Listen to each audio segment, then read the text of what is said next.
बहुत अहम इन्फॉर्मेशन के साथ आप लोगों के पास आया हूँ, बल्कि एक्चुअली ये इन्फॉर्मेशन ज़्यादा प्रॉब्लम है, जो कि आजकल के दिनों में हम लोग अपने बर्ड्स के अंदर फेस कर रहे हैं, क्योंकि एक नई वेव आई है, बीमारी की लहर आई है जो है पॉक्स की। काफ़ी लोगों ने मुझसे राब्ता किया है कि उनके पास पॉक्स आ गई है, कि काफ़ी लोग मुझसे पूछ रहे हैं ये देखें ये क्या है। तो आज हम एक्सपर्ट पॉक्स के उनके साथ बैठे हुए हैं, डॉक्टर ज़मीर के साथ। तो डॉक्टर साहब, आप अपनी पॉक्स के बारे में बहुत शॉर्टली ब्रीफ अगर कर दें, ताकि हम लोग फेसबुक पे इसको रन कर लें एज अवेयरनेस अबाउट एड। देखें, इस वक्त जो है जिन लोगों ने इम्यूनाइजेशन नहीं करी मुकम्मल तौर पे, उनको मैं रिक्वेस्ट करूंगा कि अपने बर्ड्स को बचाने के लिए कि फ़ौरन पॉक्स जो है वैक्सीन करें, और बायोसेफ्टी, बायोसिक्योरिटी और डिसइंफेक्टेंट ज़्यादा से ज़्यादा इस्तेमाल करें, ताकि जो है ना पॉक्स मज़ीद ना फैले, और बर्ड्स को as soon as possible immunization कराएं, वैक्सीन करें। अच्छा डॉक्टर साहब, ये पॉक्स की आप जो वैक्सीन करते हैं, ये पीने वाले पानी में देने वाली इंजेक्टेबल है? नहीं, देखें, ये इंजेक्टेबल तो बहुत मुश्किल है, और वो इंजेक्टेबल कामयाब भी नहीं है फ्लाइंग बर्ड्स के अंदर। बेसिकली पीने के पानी में और ड्रॉपिंग के ज़रिए हम इस वैक्सीन को देते हैं, और 3 डोज के अंदर ये हर्ड इम्यूनिटी प्रोड्यूस कर लेती है आइडियली। तो फ्लाइंग बर्ड्स के अंदर इंजेक्टेबल वैक्सीन जो है वो कामयाब नहीं है, और बहुत मुश्किल है उसकी डिलीवरी ऑफ वैक्सीन के एंटीजन को, इसलिए आइडियली जो है ओरल इम्यूनाइजेशन इज़ बेस्ट। अच्छा, ये कितने ड्रॉप्स पानी में बनाते हैं और कितने ड्रॉप्स बर्ड को देते हैं? देखो, 1 ml वैक्सीन होती है, एडजुवेंट बेस्ड वैक्सीन है। इसके अंदर हम 500 कतरे पानी के या डिस्टिल वाटर के डालते हैं, और 5 सुराख हैं मुंह के ऊपर, 2 आंखें हैं, 2 नाक और 1 मुंह, तो 5 ड्रॉप्स फी बर्ड्स जो है हम वैक्सीन देते हैं, नंबर 1। दूसरा तरीका ये है कि इसी 5 कतरे जो है ना फी बर्ड के हिसाब से आप ओरल भी पानी में डाल के दे सकते हैं, लेकिन पानी जो है वो इतना पानी होना चाहिए कि वो 24 घंटे में पी ले और बर्ड जो है प्यासा हो। आपकी वैक्सीन कितने की है? इस वक्त मैं जो है 3,000 रुपये की वैक्सीन दे रहा हूँ। कोई स्पेशल गेस्ट आ जाता है तो उसको कुछ रियायत शायद कर देते हैं। और कितने साल से आप ये वैक्सीन दे रहे हैं, और किन बड़े बड़े फार्म्स या ब्रीडर्स को आप ये सर्विसेज प्रोवाइड कर चुके हैं जो कि सिक्योर्ड हैं अभी मैं आपके? 2013 से ये वैक्सीन जो है ना बना रहा हूँ। 2013 से आज 2024 चल रहा है, तो 10 साल से ये मेरी वैक्सीन, डिफरेंट टाइप की वैक्सीन जो है डिफरेंट डिजीज़ के लिए ये मैं लोगों को दे रहा हूँ। और माशाल्लाह से मेरे पास इस वक्त 1600 से 1800 क्लाइंट हैं बर्ड्स के, जो ये वैक्सीन यूज़ कर रहे हैं। कोई ऐसा मेजर क्लाइंट या प्रोमिनेंट आप बता सकते हैं? आपका ब्रीडर? चहीता, आपका एक मेरे साथ बैठा हुआ है, और एक जो है आपका डॉक्टर सऊद ले लें, और बहुत सारे बंदे हैं। मेरे पास लिस्ट है व्हाट्सएप पे, जिनके भी जो वैक्सीन यूज़र हैं उनके नाम नंबर मेरे पास मौजूद है, मैं शेयर कर सकता हूँ आपसे। अच्छा जी, ये वैक्सीन की एफिकेसी क्या है, मतलब कि ये कितने अरसे तक सही रहती है? दूसरा सवाल मेरा ये है कि ये 1 साल में कितनी दफ़ा देनी चाहिए?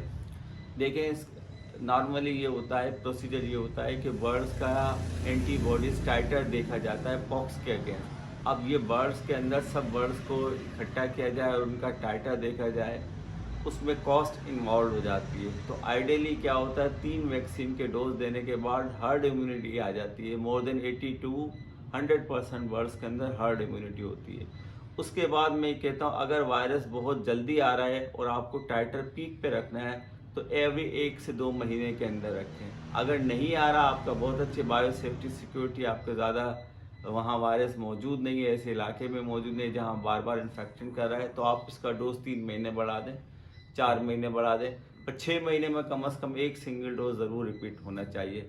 या ब्रीडिंग लगाने से पहले आप इसका डोज पिलाने के बाद टाइटर चेक करा लें। अगर उसमें मौजूद है तो वैक्सीन की ज़रूरत नहीं, और नहीं है तो फिर आप रिपीट कराएं वैक्सीन। और वैक्सीन का जो टाइटर होता है वो डेफिनेटली बहुत सारी वजूहात होती है जिसकी वजह से नीचे गिरता है, जैसे इन्वायरमेंटल स्ट्रेस है, आपकी न्यूट्रिशनल वैल्यू है, ब्रीडिंग से जा रहा है, एज फैक्टर है, छोटी एज है, बच्चे हैं इनके अंदर, और डिफरेंट टाइप्स की वैरायटी हैं बर्ड्स की, हर एक का इम्यून स्टेटस अपना डिफरेंट होता है। तो हम वैक्सीन के ज़रिए उसको ट्रिगर करते रहते हैं। ट्रिगर से मकसद स्टिमुलेट करते रहते हैं। तो अगर आप वैक्सीन को डिसकंटिन्यू करते हैं तो इम्यून स्टेटस जो है स्लोली और स्लोली उसको भूल जाता है, ग्रेजुअली। डॉक्टर साहब बहुत जब इंपॉर्टेंट तक क्वेश्चन है, ये तो हो गई जिनके पास पॉक्स नहीं आई, जिनके पास पॉक्स आ चुकी है उनके लिए क्या हाल है? देखो, जिनके पास 1 या 2%, 3% आ गई है, 100 परिंदे सपोज उसमें 2-3% आए, वो फ़ौरन वैक्सीन करें, क्योंकि हमें पता नहीं कि 100 परिंदों के अंदर कितने बर्ड्स में इम्यून टाइटर है, कितने बर्ड्स एक्यूट इन्फेक्शन में, कितने बर्ड्स में क्रोनिक है, कितने बर्ड्स कैरियर हैं। तो आइडियल ये है कि अगर इक्का दुक्का में आई हुई है तो फ़ौरन वैक्सीन करें, इसके बाद डिसइंफेक्टेंट शुरू कर दे ताकि ना वो वायरस फैले ना। बर्ड्स को, इन्फेक्टेड बर्ड्स को आइसोलेट कर दे। पानी का डिसइंफेक्टेंट फ़ौरन शुरू करें, क्योंकि ज़्यादातर पानी से ये ट्रांसफ़र होती है। दूसरा क्या होता है, फिर एयर स्प्रेस करें ताकि एरिसोल स्प्रे पे आपका एनवायरनमेंट भी क्लीन हो जाए। तीसरा ये है कि फ़ौरन जो है मेंटेन करने की कोशिश करें, अच्छी है न्यूट्रिशन डाइट भी दे, ताकि न्यूट्रिशन स्ट्रेस में बर्ड जो है वो खाना पीना कम करता है तो और उसकी बॉडी वीक होना चाहिए। लोग कहते हैं कि सॉफ्ट फूड देना बंद कर दें, आपने कहा हाई न्यूट्रिशन फूड दें, क्या दें? देखो, न्यूट्रिशन फूड में क्या होता है, आप अकॉर्डिंग टू सिचुएशन देखें, सनफ्लावर बढ़ा दें, प्रोटीन डाइट ज़्यादा करें, ठीक है, सनफ्लावर बढ़ा दें, आप उसमें ऑलिव ऑयल दें ताकि ना ऑलिव ऑयल क्या करेगा, न्यूट्रिशन की वैल्यू भी बढ़ा देगा और जो इन्फ्लामेशन है उसको भी कम करेगा, क्योंकि पॉक्स में क्या होता है, मेजर ऑर्गन्स की इन्फ्लामेशन होती है, सूजे हुए होते हैं, ठीक है। इसके अलावा ऐसी चीज़ें आप फिश भी दे सकते हैं, लेकिन फिश प्रोसेस हो ताकि है ना उनकी न्यूट्रिशन प्रोटीन वैल्यू बढ़े। आप मिल्क पाउडर भी डाल सकते हैं, मल्टीपल ऑर्गन, मल्टीपल चीज़ें, स्किम मिल्क के पाउडर मिल्क जो होता स्किम है, मिल्क, पाउडर मिल्क भी डाल के दे सकते हैं। आप बीन भी दे सकते हैं, आप जो है ना, ऐसी बहुत सारी चीज़ें हैं जिससे आप जो है वो इंक्रीज कर सकते हैं, प्रोटीन डाइट इंक्रीज कर। अच्छा, ऐसा हो सकता है कि एक शख्स के पास पॉक्स नहीं थी, उसने आपकी वैक्सीन ट्राई करी और उसके पास पॉक्स आ गई, ऐसा हो सकता है? देखिए, ऐसा होता है कि हमें पता नहीं होता कि कितना बर्ड्स कैरियर है और कितना इन्फेक्टेड हो चुका है। अब जब आप वैक्सीन देते हैं तो बेसिकली पॉक्स वैक्सीन में भी तो डेड एंटीजन ही होता है और इम्यून सिस्टम क्या करता है, उस पॉक्स को बाहर निकालता है। तो जो इन्फेक्टेड बर्ड्स होता है, जब आप उसमें वैक्सीन देते हैं, अगर वो 3-4-5% है तो आप ये समझें कि उसमें मे भी 15% और इंक्रीज होगा, बर्ड्स फ़ौरन आएगा। वो बर्ड्स जो पहले नहीं आ चुका था वो इन्फेक्टेड में फ़ौरन आएगा। तो जो फार्मर होगा वो कहेगा पहले तो 1-1, 2-2 हो रहे थे, अचानक वैक्सीन देने के बाद जो है ना एकदम बढ़ गए।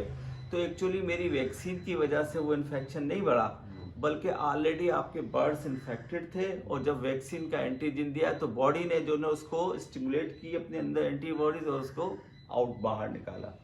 तो अगर किसी के पास 15%, 30% आया, इसका मकसद उसका बर्ड्स और भी इन्फेक्टेड हो चुका है, बहुत ज़्यादा इन्फेक्टेड हो चुका है। हो सकता है 50% हो गया, हो सकता है 60% हो गया। तो इस वजह से क्या होता है, वैक्सीन देने के बाद नेचुरली क्या होता है, इम्यून सिस्टम स्टिमुलेट होता है और वो एक कॉमन फार्मिंग को, मैं उसको अगर टेक्निकल नॉलेज में बताऊंगा तो बहुत टाइम लग जाएगा और उसकी शायद बात समझ में ना आए। लेकिन जब आप वैक्सीन देते हैं तो वैक्सीन क्या करती है, इम्यून सिस्टम को स्टिमुलेट करती है और जब स्टिमुलेट करेगी उसमें एंटीबॉडीज बनेंगी तो रिजल्ट क्या होगा, एक्सपेल होगा, बर्ड्स एकदम जो है वो बाहर निकल के आएगा। अदरवाइज क्या होगा, बर्ड्स कैरियर होता है या एक्यूट इन्फेक्शन शो नहीं करता, तो जैसे ही वैक्सीन देते हैं एक्यूट इन्फेक्शन शो होता है और इस वजह से फार्मर कहता है कि भाई वायरस और आ गया। एक्चुअली ऐसा नहीं, ऑलरेडी वायरस फैल चुका होता है फार्मर पे। ठीक है। चले गाइस, ये छोटी सी वीडियो थी इसलिए कि आप लोगों को बताया जाए कि पॉक्स से क्या क्या मामलात होते हैं और जिसको वैक्सीन करानी है वो वैक्सीन कराए, जिसको वैक्सीन नहीं करानी वो वैक्सीन ना कराए। देखिए, हमारा मकसद ये नहीं होता कि आप लोग कहें कि आप लोग लाजमी कराएं, ये आप लोगों की अपनी डिस्क्रेशन है। आपने कराना है तो भी अच्छी बात, आपने नहीं कराना तो भी आप अपने लिए नहीं कराएंगे। तो हमारा मकसद है आपको एक न्यूट्रल राय देना। देखो, वैक्सीन के फायदे ही फायदे हैं। वाइल्ड वायरस इतना डैमेज कर सकता है कि उसमें रिकवरी नहीं होती और वैक्सीनेटेड बर्ड्स में क्या होता है, वो इन्फेक्शन ना होने के बराबर होता है, सेल्फ रिकवरी भी कर जाता है, बॉडी हेल्थ ख़राब नहीं होती, आपकी प्रोजेनी में भी इम्यून सिस्टम हो जाए। और एक तरह से जितने वैक्सीन के ज़्यादा से ज़्यादा डोज लगते हैं, बर्ड्स एक तरह से मैं कहता हूँ पक्का हो जाता है। तो आइडियल सिचुएशन, मेरिट्स ज़्यादा हैं वैक्सीन कराने के, डीमेरिट्स ना होने के बराबर है। और दुनिया में, पूरी वर्ल्ड में वैक्सीन ने ही इन्फेक्शियस, नॉन इन्फेक्शियस डिजीज़ को ख़त्म किया, एलिमिनेट किया है। ये पॉक्स ह्यूमन बीइंग की वैक्सीन से ही ख़त्म हुई है। बग़ैर वैक्सीन करे आपकी ज़िंदगी जो है पॉक्स से नहीं, आपके बर्ड्स की जो पॉक्स है वो ख़त्म नहीं होगी। आइडियल यही है, मेरिट्स यही, या फिर आप इतनी सख्त बायो सेफ्टी सिक्योरिटी करें कि आपके पास वायरस की एंट्री ही ना पहुंच सके, जो कि नामुमकिन है।